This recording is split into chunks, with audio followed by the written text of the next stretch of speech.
Aleluia, aleluia, aleluia. Aleluia, aleluia, aleluia. Fala, Senhor, que te escuta teu servo. Tu tens palavra de vida eterna. Aleluia, aleluia, aleluia. Aleluia, aleluia, aleluia. O Senhor esteja convosco. Ele está no meio de nós. Proclamação do Evangelho de Jesus Cristo segundo Lucas. Glória a vós, Senhor. Estava chegando o tempo de Jesus ser levado para o céu. Então, ele tomou a firme decisão de partir para Jerusalém e enviou mensageiros à sua frente. Estes puseram-se a caminho e entraram num povoado de samaritanos para preparar a hospedagem para Jesus. Mas os samaritanos não o receberam, pois Jesus dava a impressão de que ia adiante. Vendo isso, os discípulos Tiago e João disseram: Senhor, queres que mandemos descer fogo do céu para destruí-los? Jesus, porém, voltou-se e repreendeu-os. E partiram para outro povoado. Enquanto estavam caminhando, alguém na estrada disse a Jesus: Eu te seguirei para onde quer que fores. Jesus lhe respondeu: As raposas têm tocas e os pássaros têm ninhos, mas o Filho do Homem não tem onde repousar a cabeça. Jesus disse a outro: Segue-me. Este respondeu: Deixa-me primeiro ir enterrar meu pai. Jesus respondeu: Deixa que os mortos enterrem os seus mortos, mas tu vai anunciar o reino de Deus. Um outro ainda lhe disse: Eu te seguirei, Senhor, mas deixa-me primeiro despedir-me dos meus familiares. Jesus, porém, respondeu-lhe: Quem põe a mão no arado e olha para trás, não está apto para o reino de Deus. Palavra da salvação. Glória a vós, Senhor. Aleluia, aleluia, aleluia.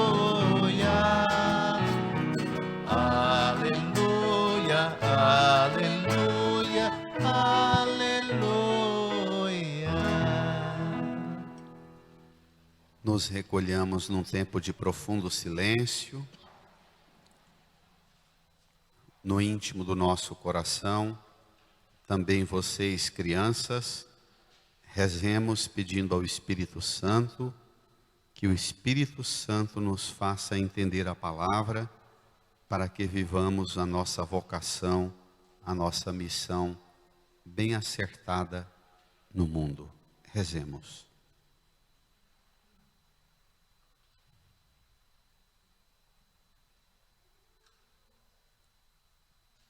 Amém.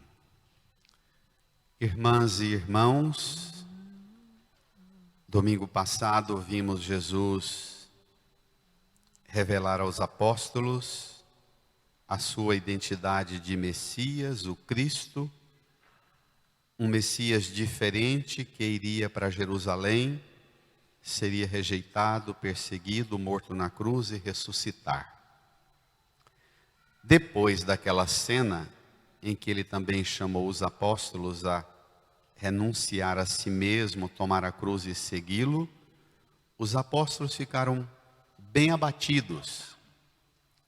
Jesus percebeu um baque, subiu com eles, ainda no capítulo 9, o alto do monte, transfigurou-se, apareceu Moisés e Elias, que falavam com Jesus da partida que Jesus iria experimentar em Jerusalém. Desceram da montanha, Jesus anunciou pela segunda vez que iria morrer na cruz e ressuscitar. Pronto. Terminado esse segundo anúncio, vem o texto de hoje. Tome aí, no seu folheto, número 9. Vamos lá. Lucas capítulo 9, versos 51 a 62. Estava chegando o tempo de Jesus ser levado para o céu. Ele já anunciou uma vez, uma segunda vez. E ainda em cima do monte, Moisés e Elias falavam da sua partida. Já está bem dito que ele vai morrer e ressuscitar. Estava chegando o tempo de Jesus ser levado para o céu. Leia comigo. Então ele tomou a firme decisão de partir para Jerusalém e enviou mensageiros à sua frente. Espere lá. Tomou a firme decisão. Uma tradução boa também é: firmou o rosto, endureceu a face. Na linguagem popular a gente diria: franziu a testa, firmou o horizonte de Jerusalém. Partir para um lugar onde vai ser rejeitado, perseguido, morto na cruz. Precisa ter muita firmeza. Não é qualquer coisa não. É um enfrentamento que supõe uma firmeza que poucos têm. Essa firmeza de Jesus e parte para Jerusalém. Os próximos 10 capítulos de Lucas, até o final do capítulo 19, portanto, nas próximas semanas, nós vamos conviver com Jesus a caminho de Jerusalém. Serão 10 capítulos subindo para Jerusalém. Ao longo desta subida, fala várias vezes da preparação para a Páscoa. Esta Páscoa de Jesus, a Páscoa que eles vão celebrar lá em Jerusalém, a Páscoa dos judeus, mas esta dele. E enquanto o Evangelho relata a subida para Jerusalém, falando da preparação para a Páscoa, nesses 10 capítulos vão acontecendo muitas coisas que Jesus torna esses acontecimentos ocasião para preparar os apóstolos e dizer a eles: quando terminar minha missão, vocês vão continuar a obra. Então vocês firmem-se, endureça a face, caminhe comigo na mesma firmeza. Não baqueia não, moçada. Esta firmeza, ela facilmente pode ser confundida, sobretudo numa sociedade e numa cultura machista e violenta. Esta firmeza de Jesus facilmente se transforma numa firmeza violenta. E é essa a tentação nossa e dos apóstolos. Vamos ver? Tome comigo. E enviou mensageiros à sua frente. Estes puseram-se a caminho e entraram num povoado de samaritanos para preparar hospedagem para Jesus. A intenção é boa, não é? Não é boa? A gente gosta de preparar as coisas para Jesus. Quem não gosta? Mas nem sempre somos bem-vindos quando queremos fazer coisas boas. Vejamos. Versículo 54. Leia. Vendo isso, desculpe, 53. Mas os samaritanos não o receberam, pois Jesus dava a impressão de que ia a Jerusalém. Os samaritanos são uma comunidade cismática. Em 587, o templo de Jerusalém foi destruído, o povo foi deportado, as lideranças foram deportadas para a Babilônia. Os que ficaram em Israel se refugiaram no alto das montanhas da Samaria, que fica entre Jerusalém e a Galileia, o norte, mais ou menos na metade do caminho. Lá no alto da Samaria, se refugiaram, levaram com eles alguns manuscritos do livro da lei, os 5 primeiros livros da Bíblia, construíram um templo e passaram a ter uma vida refugiado na montanha. Uns 70 anos depois, o Império Babilônico entra em decadência, os persas ascendem ao poder e Ciro, o rei persa, autoriza voltar para Jerusalém. Os hebreus voltam da Babilônia para Jerusalém, fazem um mutirão para reconstruir Jerusalém e o templo. Vão lá na Samaria e diz para os samaritanos: vocês já têm o templo de vocês aqui, fecha esse templo, destrói, vamos todo mundo para Jerusalém construir um único templo. Os samaritanos falam: não, nossa vida já está organizada, vamos ficar aqui mesmo. Não vai ter esse negócio da gente descer para Jerusalém, vamos ficar com o nosso templo, com o nosso culto. E a partir daí, a Bíblia, a narrativa dos judeus vai ser de ódio mortal dos samaritanos. Na verdade, não tem nenhum inimigo de Israel mais forte dos inimigos externos, tratados com tanto desprezo quanto os judeus tratam na Bíblia os próprios irmãos provenientes da mesma matriz religiosa, os samaritanos. Eles odeiam. A narrativa bíblica contra os samaritanos é pavorosa.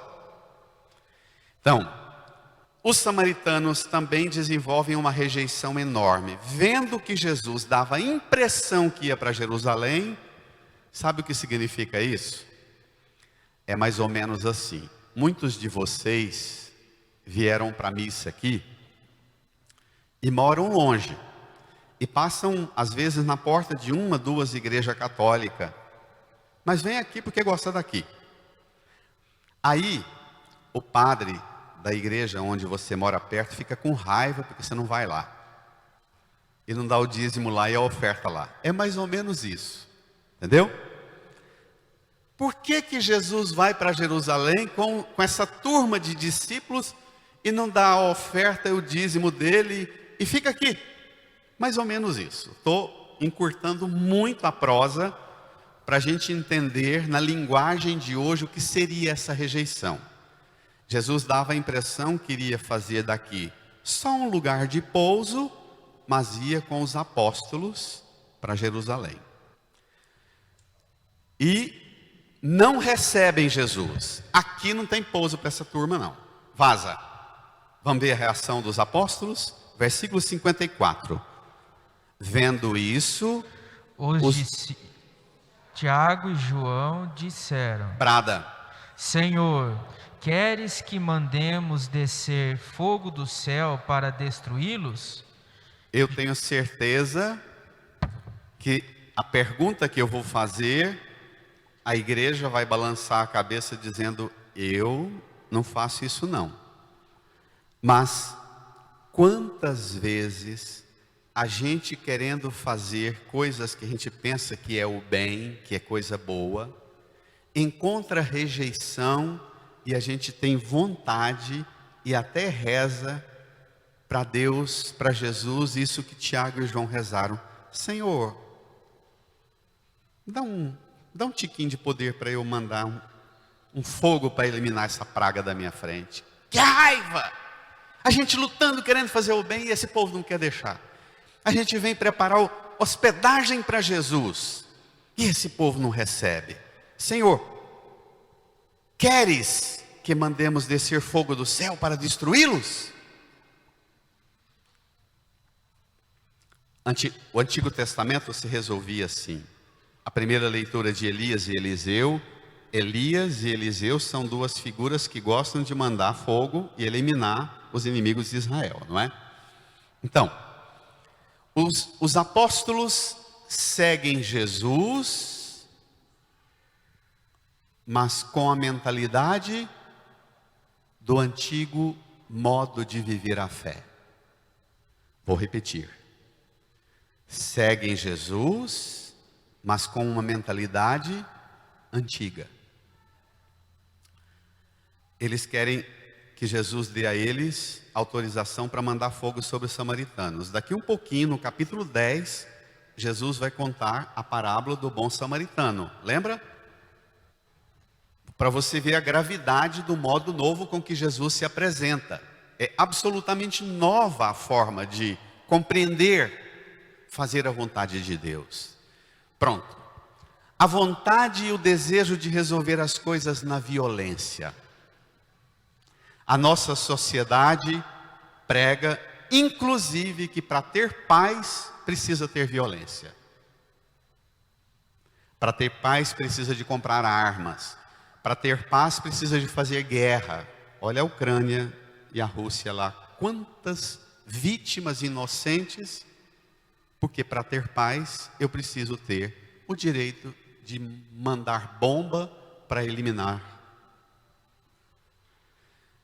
Como é que você reza a Jesus quando você quer fazer coisas boas e você encontra obstáculo? Essa é uma pergunta boa. Você enfrenta os obstáculos ao modo de Jesus, ou você tem um modo dos antigos para resolver? Você é um cristão, uma cristã que segue Jesus, mas é formado por Jesus numa mentalidade nova? Ou você é sempre tomado de um desejo de resolver as coisas na pancada? Versículo 55. Jesus, porém, voltou-se e repreendeu-os, e partiram para outro povoado. Primeiro ensino. Como é que nós enfrentamos as dificuldades para fazer o bem quando enfrentamos obstáculos, rejeições? Primeira pergunta. Agora, Jesus chama a gente a vencer a solução da violência, a vencer a solução da pancada. Agora, vão aparecer mais 3 situações que vão pôr cada uma diante de uma pergunta: como é que eu tenho seguido Jesus diante dessas 3 realidades que vão aparecer?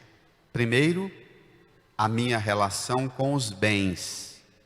Segundo, a minha relação com as perdas. Terceiro, a minha relação com os afetos. Os bens, as perdas e os afetos. São 3 dimensões importantíssimas da vida e que causam muito estrago na vida cristã. Por vezes, quantos casamentos são destruídos por a gente não saber como lidar com os bens, com as perdas e com os afetos. Vamos lá? Pegue comigo. E partiram para outro povoado. Enquanto estavam caminhando, alguém na estrada disse a Jesus: Brada, eu te seguirei para onde quer que fores. Jesus lhe respondeu: As raposas têm tocas e os pássaros têm ninhos, mas o Filho do Homem não tem onde repousar a cabeça. Pronto. Se você, é o mesmo que dizer, se você está me seguindo, porque quer, vindo atrás de Jesus, ser abençoado e conquistar tocas e ninhos, casa, apartamento, recursos, bens. Se você está me seguindo por isso, pode desautorizar o segmento, porque por essa razão, cuidado, porque tem gente para quem os bens são uma desgraça. Tem gente que ao conquistar os bens, passam a deixar os bens serem um estrago na vida deles. Isso existe? Constantemente. Os bens que deveriam ser instrumentos para a gente fazer o bem, se tornam obstáculos. E é isso que Jesus está dizendo. Cuidado, se você está me seguindo para ter bens, não. Nem toca, nem ninho. Raposa tem, passarinho tem, toca em ninho, mas o Filho do Homem não tem nem onde reclinar a cabeça. Então, o centro da minha vida, diz Jesus para nós, não são os bens deste mundo. Com isso, Jesus não está declarando que os bens sejam necessariamente ruins. Ele está dizendo que ele não é regido pelos bens e que os bens podem, na vida de muitos, fazer um estrago. Os obstáculos. O primeiro é sua relação com os bens. Te torna mais cheio de recursos para fazer o bem? Essa é a pergunta. Ou te estraga as suas relações, estraga a sua convivência, te torna uma pessoa também que vive querendo mandar fogo para destruir quem faz qualquer aborrecimento na sua relação com os seus bens. Segundo obstáculo. Vamos lá? Versículo 59. Jesus disse a outro: segue-me. Este respondeu: deixa-me primeiro ir enterrar meu pai. Jesus respondeu: deixa que os mortos enterrem os seus mortos, mas tu vai anunciar o reino de Deus. Deixa que os mortos enterrem os mortos. Dos grandes conflitos do cristianismo com o Império Romano é que a prática do Império Romano era queimar os corpos. Os cristãos tinham a prática de sepultar os corpos. Então, um dos mandamentos mais fortes do Antigo Testamento é aquele da caridade, o nosso modo respeitoso de manter a memória dos mortos. Aqui não é tanto o ritual de sepultar. Aqui é outra coisa. Deixa que os mortos enterrem os mortos é dizer o seguinte: eu sei que vai machucar, vai abalar alguns aqui. Aquelas pessoas que passam por experiências de perdas afetivas, emocionais, psicológicas e até perdas materiais. E essas perdas se tornam grandes traumas na vida delas. Elas passam a ser regidas pelas perdas. Elas são de tal forma marcadas. O primeiro são os que são marcados pelos bens. Aqui, os que são marcados pelas perdas. Essas perdas trata de uma perda da mais elevada, o pai, mas aqui significa toda forma de perda. Como você lida com as perdas? Qual sua capacidade de recriar-se, de reinventar sua vida, o sentido para viver a partir das suas perdas? Ah, eu queria aquele rapaz, eu queria aquela moça para ser meu marido, mas não deu. Toca a vida, diacho, desgruda da perda afetiva. Ah, o meu sonho era aquela profissão. Filha, você não preparou para aquela profissão. Toca a vida no que dá. Entendeu? Meu sonho era trabalhar naquele lugar, morar naquele lugar, mas não dá. Toca a vida. Vaza. Pare de ser regulado pelas perdas. Porque quem é regulado pelas perdas traz desgraça para si e vira um inferno na vida dos outros. Não é não? Não é não? Sai, vaza. E tira as perdas daqui de dentro, tira o luto, tira o trauma, tira, vaza, toca a vida, segue Jesus. Porque tem gente que segue Jesus, mas quer o tempo inteiro chegar aqui para dizer: está doendo demais a saudade dele, a saudade dela. Está triste demais viver sem meu pai, sem minha mãe, sem meu marido, sem meu filho. É duro a perda, mas desgruda dessa perda. Está claro? Eu sei que dói. Mas o seu psicólogo ou o seu psiquiatra sabe o quanto dói mais para você ainda, seu médico. Ser homem e mulher que firma o rosto como Jesus firmou, não é? Jesus tomou a firme decisão de ir para Jerusalém. Vai morrer? Vai, bora lá, firma, enfrenta. Perder é uma arte que a gente precisa aprender.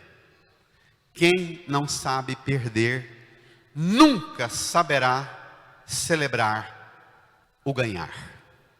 Nunca saberá ganhar. Toda pessoa que não sabe perder, quando ela ganha, ela não sabe o que fazer com o que ganha. Sempre. Ela sempre faz besteira com o que ganha. Seja o marido que tem, o filho que tem, o carro que tem, a roupa que tem, a saúde que tem. Terceiro obstáculo. Por isso é que Jesus tomou a firme decisão de ir para Jerusalém. Quem vai segui-lo precisa ser firme. Firme na forma de lidar com os bens. Firme na forma de lidar com as perdas. Mas ainda vem uma agora. Vamos lá? Credo. Bora lá? Versículo 61. Um outro ainda lhe disse: brada, Eu te seguirei, Senhor, mas deixa-me primeiro despedir-me dos meus familiares. vai. Jesus, porém, respondeu-lhe: Quem põe a mão no arado e olha para trás, não está apto para o reino de Deus. Lidar com os bens, lidar com as perdas. Terceiro, como lidar com os afetos. Uma dimensão importante da vida. Eu te seguirei, mas deixa-me primeiro me despedir, beijar minha família, abraçar minha família, despedir dos meus familiares. Como é que você lida com os seus afetos? Em que medida os seus afetos são dons de cura para você? São afetos que te projetam para o segmento de Deus, para o segmento de Jesus. São afetos que te movem para crescer, progredir e avançar. E em que aspecto os seus afetos engarrancham você num emaranhado de relacionamento, de confusão emocional, de sentimento de amor e de posse, de liberdade de controle? Em que medida? Sabe aquelas pessoas que nunca são boas esposas, bons esposos, porque nunca souberam ser bons filhos dentro de casa? Isso existe?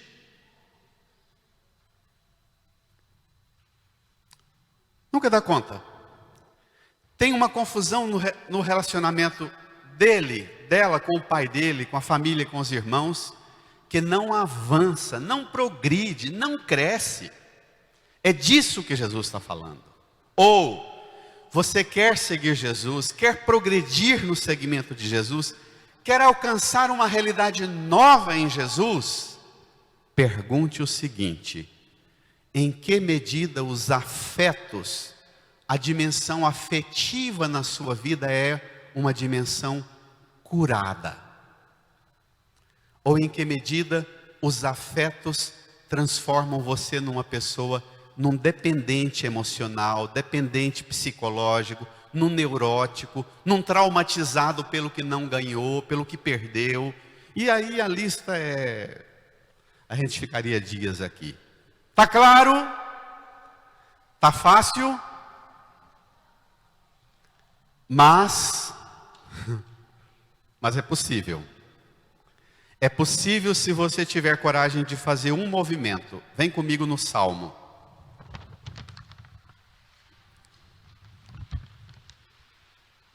Se você tiver coragem de fazer esse movimento que o Salmo canta,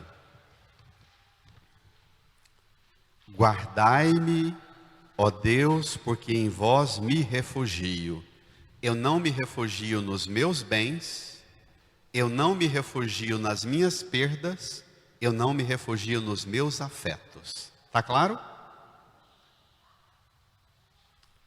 Digo ao Senhor, brada igreja, somente vós sois meu Senhor. mais nada, meus bens não são um Senhor na minha vida, minhas perdas não são um Senhor na minha vida, meus afetos não comandam a minha vida. Está claro? Mas tem mais. Nenhum bem eu posso achar fora de vós, nem os bens materiais, nem as perdas e nem os afetos. Ó Senhor, brada, sois minha herança e minha taça. o Senhor é minha herança e minha taça. É Ele. Eu não busco Deus para conquistar, como os pássaros, um ninho, uma raposa, conquistar uma toca. Eu busco Deus porque Deus é minha herança. Eu quero... Os Salmos também têm uma expressão muito cara. Senhor, é vossa face que eu procuro. Na religião, na vida espiritual, eu vou na igreja, eu cultivo minha vida de oração, eu busco a face de Deus. Eu quero Deus. Quero viver na presença de Deus. Pronto. Está claro? Então, quando Deus ocupa o lugar que tão somente, unicamente Ele pode ocupar, os bens da sua vida se tornam bênção. As perdas se tornam também bênção. Os afetos se tornam também bênção. Mas quando Deus não ocupa o lugar que só Deus pode ocupar, os bens te desgraçam, as perdas te desgraçam, os afetos te desgraçam. Está claro? Nós vamos ter ainda 9 capítulos para continuar esse caminho. Incline a sua cabeça, fale e repita essa frase do Salmo: ó Senhor, sois minha herança e minha taça. Nenhum bem eu posso achar fora de vós. Nem os bens, nem as perdas, nem os afetos. Nada, Senhor, nada. Só no Senhor eu encontro sentido para a minha vida, para as minhas conquistas, para os meus afetos e até para as minhas perdas. Incline a sua cabeça, dirija ao Senhor uma oração íntima, profunda, como Tiago e João não souberam. Pediram para jogar fogo sobre os outros. Peça a Jesus para jogar sobre você a luz da verdade, o fogo do Espírito Santo, a luz do Espírito Santo.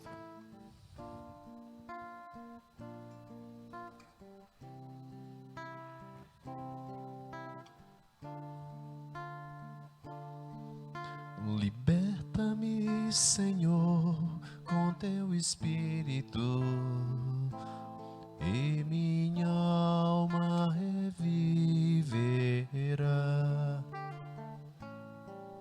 Liberta-me, Senhor, com teu Espírito, e minha alma reviverá. Para te adorar, para te louvar, Senhor Jesus,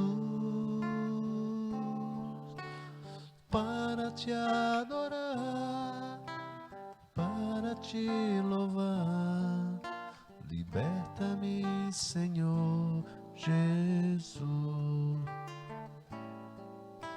Salva-me, Senhor, com teu Espírito, e minha alma reviverá.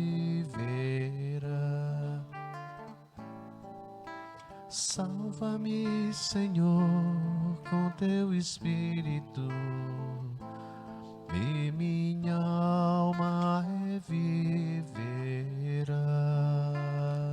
Para te adorar, Para te adorar, para te louvar. Salva-me, Senhor Jesus. fiquemos em pé.